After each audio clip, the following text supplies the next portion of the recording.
मध्य प्रदेश के मुख्यमंत्री मोहन यादव ने देवास जिले को लेकर बड़ा फैसला लिया और एक साथ जिले के 54 गांवों का नाम बदलने की घोषणा कर दी। मुख्यमंत्री मोहन यादव अब तक मध्य प्रदेश के 65 गांवों के नाम बदल चुके हैं।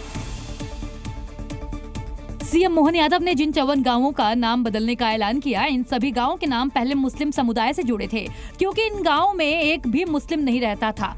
फिर भी हिंदू गांव के नाम उर्दू वाले थे, लिहाजा सीएम मोहन ने कहा बदल दो। अब गांव की सूची इतनी लंबी है, मैं हमारे मंत्री राजस्व मंत्री यहाँ हैं, कलेक्टर के माध्यम से जितने गांव के नाम बदलवाना चाहते हो सभी पंचायतों के नाम बदलने की यही से घोषणा करता हूँ। सीएम मोहन यादव ने जैसे ही गांव के नाम बदलने का ऐलान किया, देवास जिले में इस पर अमल भी शुरू हो गया। कल तक जो अलीपुर था अब वो रामपुर हो गया। गांव के हर कोने में अब नया नाम लिखा जा रहा है, दीवारों की पुताई हो रही है, पुराने नाम मिटाए जा रहे हैं। नाम का नाम क्या है आपकी? रामपुर। रामपुर है? अलीपुर कब था? कल तक अलीपुर था। रामपुर सही है, अलीपुर सही है। रामपुर। वहीं एक साथ इतनी बड़ी संख्या में गांव का नाम बदलने पर सियासत भी शुरू हो गई है। मुस्लिम नेताओं ने इस पर कड़ी आपत्ति जताई, तो वहीं गांव वालों और हिंदूवादी संगठनों ने सीएम के इस फैसले का स्वागत किया। एक भी मुस्लिम परिवार यहाँ नहीं रहता है। ये उस समय उन लोगों ने नाम जब मुगल शासन था उस समय रखे होंगे, आज तो वास्तविकता में इनको चेंज होना चाहिए। इतना ही नहीं, हिंदू संगठनों का कहना है कि वो दिन भी दूर नहीं जब राजधानी भोपाल का नाम बदलकर भोजपुर हो जाएगा। गांवों के नाम बदलने का ये फैसला सिर्फ देवास तक ही सीमित नहीं रहेगा, बल्कि पूरे एमपी में इसका असर दिख सकता है। सवाल ये भी है कि क्या नाम बदलने से लोगों की जिंदगी में बदलाव आएगा या फिर ये केवल एक राजनीतिक एजेंडा है। आने वाले दिनों में इस पर भी बहस और तेज हो सकती है। डॉन बनने की ख्वाहिश और शुरुआत की तो सीधे मुख्यमंत्री योगी आदित्यनाथ को धमकी देकर। फिर क्या था, यूपी एसटीएफ फिल्मी अंदाज में मध्य प्रदेश के मुरैना जा पहुंची और फ्यूचर डॉन के फ्यूचर को ही बदल डाला। पुलिस की गिरफ्त में खड़े इस युवक पर डॉन बनने का ऐसा खुमार चढ़ा कि उसने सीधे बुलडोजर बाबा से पंगा ले लिया। यानी जिसके राज में अपराधी माफिया थर-थर कांपते हैं, उसे ही धमकाकर डॉन बनने चले थे ये जनाब। लेकिन यूपी एसटीएफ ने इनका वर्तमान पता ही बदल दिया। इंस्टाग्राम से मुख्यमंत्री ऑफिस का नंबर निकाला और फोन कर दिया। सीएम ड्यूटी में लगे स्टाफ ने कॉल अटेंड कर युवक से पूछा कि मुख्यमंत्री को कॉल किस लिए लगाया, तो आरोपी युवक सुनील ने कहा कि मेरी सीएम से बात करा दो। सीएम हाउस के कर्मचारी ने कहा कि मुझे अपनी बात बता दीजिए, तो युवक बोला मैं योगी को मारना चाहता हूँ।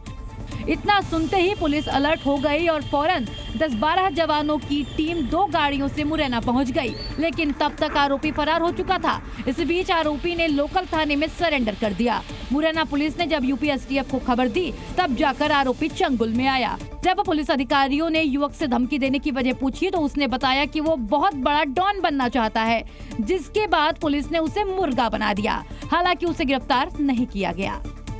मध्य प्रदेश के अमरकंटक में एक हाथी की प्रतिमा स्थापित की गई है, जिसकी मान्यता है कि अगर कोई इस प्रतिमा के नीचे से निकलता है तो उसे कलेश से मुक्ति मिलती है।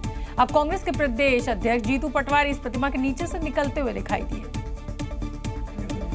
क्लेश मुक्ति और मनोकामना पूर्ति के लिए जीतू पटवारी हाथी की प्रतिमा के नीचे से निकलने की कोशिश कर रहे हैं, ठीक उसी तरह जैसे मध्य प्रदेश में सत्ता के लिए कांग्रेस संघर्ष कर रही है। ललाट पर चंदन और मुख में रघुनंदन का जप करते हुए जीतू पटवारी हाथी की प्रतिमा के नीचे से निकलने की पूरी कोशिश कर रहे हैं। कई बार तो वो प्रतिमा के बीच में ही अटक जाते हैं और भगवान का नाम जपने लगते हैं। हड़बड़ाएंगे नहीं, आराम से निकल जाएंगे। पैर में लगाइए, आप कुर्ता नहीं उतारना था। नहीं निकल जाएंगे।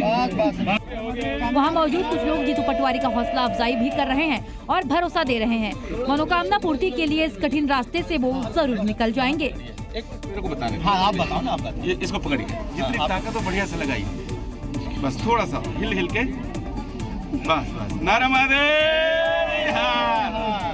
ये थोड़ा परीक्षा लेती है ना। और फिर कठिन परिश्रम के बाद जीतू पटवारी इस परीक्षा में पास हो गए। कांग्रेस के प्रदेश अध्यक्ष इस प्रतिमा के नीचे से निकलने में सफल हो गए। और कांग्रेस से जुड़ी इस समय की बड़ी खबर आपको बता दें, कांग्रेस संगठन में बड़े स्तर पर बदलाव की प्रक्रिया शुरू होगी। 5 महासचिव और 7 प्रदेश अध्यक्ष बदले जाएंगे। कांग्रेस में कई प्रदेश प्रभारी भी बदले जाएंगे। फरवरी के अंत तक ये बदलाव होंगे। कांग्रेस में कई पुराने चेहरों को हटाया जाएगा, नए लोगों को संगठन में जिम्मेदारी दी जाएगी। जातीय समीकरण को भी इस फेरबदल में साधा जाएगा। फरवरी के आखिर तक कांग्रेस में पुराने कई चेहरे हटकर नए चेहरे आएंगे।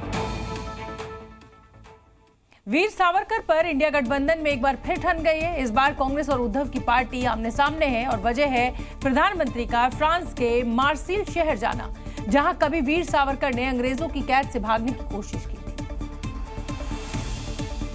पीएम मोदी फ्रांस दौरे पर हैं, लेकिन भारत में उनके दौरे पर इंडिया ब्लॉक में घमासान छिड़ गया है।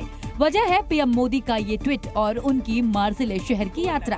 प्रधानमंत्री ने जैसे ही मार्सिले शहर की यात्रा का जिक्र करते हुए वीर सावरकर को याद किया, कांग्रेस के एक नेता ने फौरन सवाल दाग दिया और लिखा, अगर प्रधानमंत्री मोदी को मार्सिले की धरती से दुनिया को भारतीय स्वतंत्रता सेनानियों के बारे में याद दिलाना होता तो वो शहीद भगत सिंह, लाला लाजपत राय, गांधी जी और बहुत से लोगों का नाम लेते, न कि सावरकर का, जिन्होंने अंग्रेजों का साथ दिया था। सावरकर मार्सिले में जहाज से भाग निकले और फिर पकड़े गए। प्रधानमंत्री मोदी क्या संदेश देना चाह रहे हैं कि भारतीय कायर हैं? कांग्रेस नेता के इस ट्वीट पर बीजेपी तो चुप रही, लेकिन इंडिया ब्लॉक से ही पलटवार हो गया। वीर सावरकर जी के ऊपर सवाल उठाना ठीक नहीं है। अगर प्रधानमंत्री जी वहां गए हैं, उस स्थान पर जहां वीर सावरकर जी हाथ में बीड़िया उनकी थी, अगर प्रधानमंत्री वहां जाते हैं, उनको याद करते हैं, उसमें कोई गलत नहीं। हम सब के लिए वो गर्व की बात है। यानी धीरे धीरे ही सही, लेकिन उद्धव की शिवसेना अब मोदी के गुणगान करने लगी है, क्योंकि जिन वीर सावरकर पर पूरी इंडिया अलायंस उल्टी चाल चलता है, उन्हीं वीर सावरकर और मोदी की तारीफ में उद्धव के नेता तारीफों के पुल बांधते नजर आए।